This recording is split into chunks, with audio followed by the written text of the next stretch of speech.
Good morning everyone. 11th Commerce English Medium BA chapter number 8. Now the concept is types of debentures. इससे पहले हमने देखा था debenture and the characteristics of debentures. Now we comes on the types. First, secure debenture, second convertible debenture, and third is non-convertible debenture. So we have three types of debentures. Now first, secured debentures. Such a debentures when issued with charge on assets of the company as a security against the money of debentures are called secured debentures or a mortgage debentures. Means what? जिस time पर company debentures को issue करती है but जितनी debentures की capital होती है, जितनी उसकी वैल्यूशन होती है, उतनी ही वैल्यूशन की एसेट्स को मॉर्टगेज रखती है, गिरवी रखती है. तो समझ लीजिए कि इन फ्यूचर में जो डिबेंचर्स की वैल्यूशन है वो सिक्योर है. अगर कंपनी पे नहीं कर सकती है तो आप एसेट्स को सेल करके अपनी मनी ले सकते हैं. So these debentures are secured by assets and capital. So these mortgage assets can be used by the company and it means a floating charge is created on the assets. Now the last point is floating charge. What's the meaning of floating charge? Floating charge का मतलब ये होता है कि company ने assets mortgage रखी हुई है एज अ डिबेंचर्स के तौर पे कि डिबेंचर्स की प्राइस अगर हम फ्यूचर में पे नहीं कर सकते हैं तो ये एसेट सेल करके डिबेंचर्स की जो प्राइस होती है उसको हम फुलफिल कर सकते हैं. But within the durations of the time period, बीच का जो टाइम पीरियड होता है जब तक डिबेंचर्स की टाइम लिमिट पूरी नहीं होती है तब तक कंपनी एसेट्स का यूज़ नहीं कर सकती. बट अगर कंपनी एसेट्स का यूज़ करती है तो एज अ चार्ज के तौर पर उसको फ्लोटिंग चार्ज पे करना पड़ेगा. So floating charge means the use of capitals और assets which are mortgage against the valuations of debentures. Debentures के सामने जो आपने एसेट्स मॉर्टगेज रखी हुई है उसका अगर कंपनी यूज़ करती है तो वहाँ पे उसको चार्ज पे करना पड़ता है and that charge is known as floating charge.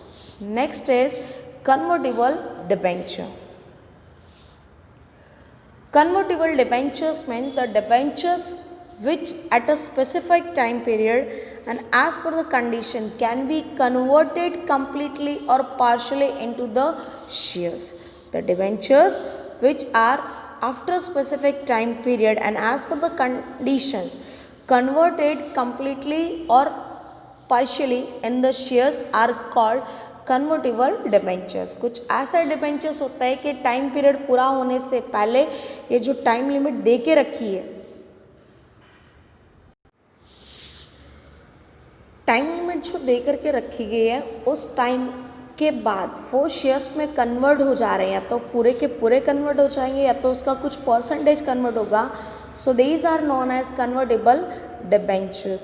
If company has made provisions in memorandum of associations, then against such a debentures after a specific time and at a specific price, shares are given in pre-decided ratio. जो ratio decide किया गया होगा उसी ratio के अंदर आपको shares मिल जाएंगे.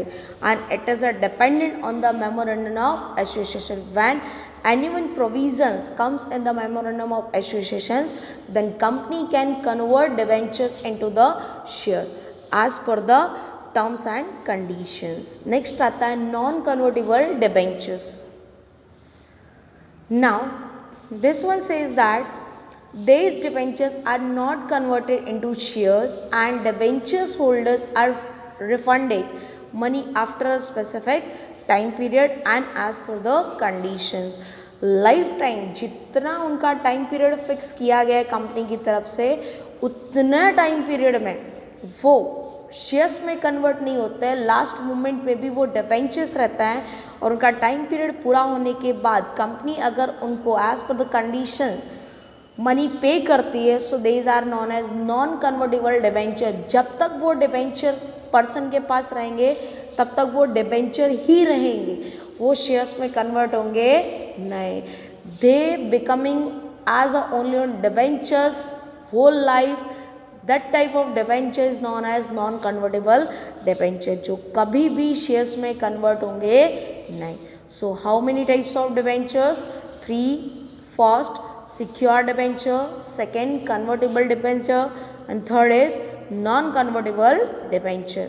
So आपको इतना अच्छे से करना है. Thank you so much.